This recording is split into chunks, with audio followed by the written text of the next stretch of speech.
Good morning. Happy day 9. It's actually mid-afternoon and happy Saturday. How are you feeling? How are you doing? I labeled this, where are you at? So I often think this is funny because I would ask you this question, or if I were to ask you this question, what were your New Year's resolutions? What were they? So back in January, December 31st, January 1st, into the beginning of the new year, just think about the things that you wrote down or the things that you thought that wanted to be better. What were your New Year's resolutions? Not what you're focusing on right now, but what were they? And where are you at now? It's almost 6 months into the year. Like, we're almost halfway done with 2018 in July. That's crazy, isn't it? And what's so funny is at the beginning of every month, I probably have anywhere from 80 to 100 people that raise their hand and go, hey, I'm here. I want to be better. I want to focus on something. And you want to know what's crazy is how long people's attention and focus goes on themselves, right?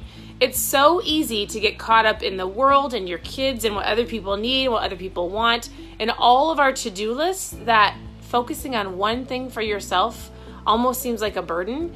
But if you don't push yourself, if you don't have that discipline, if you don't keep checking in, guess what? It's so easy to fall by the wayside.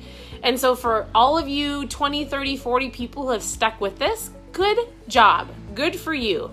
Because you know what? Like, you are going to come back around next year, or even at the end of this year, and go, I'm so thankful that I stuck with it. I'm so thankful that I stayed focused on myself, because if you're not healthy, guess what? You can't help anybody else around you. You can't help your kids. You can't help your husband, your employees, your employer. Like, you have to, and I'm guilty of this. Please hear me out. Like, I will put my family first. I will go, I'll do this later for myself. I'll go read. If I don't get up and do it early, you can sure bet that I probably won't get it done. Because what happens? Everything on your to-do list, all of the things that people need you for, come first. So here's the deal. Check in. How are you doing? Especially on the weekends when it is so easy to just go, it's Saturday. I'm not going to do that. It's Saturday. I'm going to go binge for a little bit. No, you were here. You wanted to make a difference in your life, right? And so stay focused. Don't give in. It's only 30 days. And just see how you feel after June is done. Like, you will be amazed at wow, I feel really good.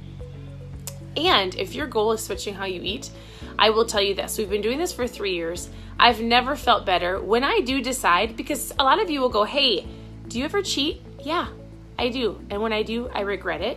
So a couple nights ago, my niece made some wonderful butterscotch cookies. If there's anything that is sweet that I really have a hard time saying no to, it's butterscotch. So I had a cookie. And you want to know what happened?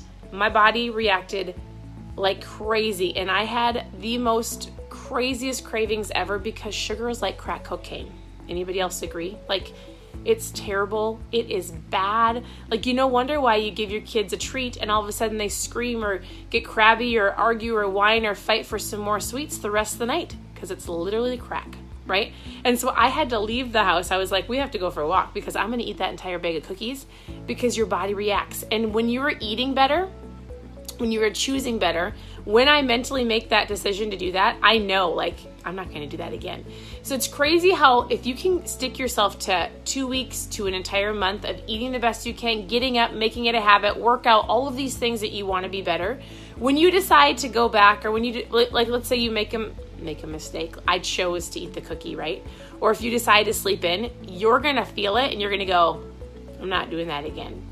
I was like, I'm not doing that again. As much as I love butterscotch, I don't want to crave that. I don't want to feel that. It is terrible. And then I made some cookies. I shared a recipe below yesterday that was made with a sugar alcohol replacement. It actually was really great. And when we all ate it, guess what happened? My body didn't crave it. We all were fine with one. It is amazing how powerful food is and the power it has on you. So here's the deal. Check in. It's your June accountability. If you know somebody that has not checked in a couple of days, you go tag them below and go, hey, where are you at? I haven't seen you. So I know this is getting long. Take time for yourself. It is not selfish, because you have to be healthy for you in order to help other people around you. So I hope you have a great day. Happy Saturday, and we'll talk to you soon.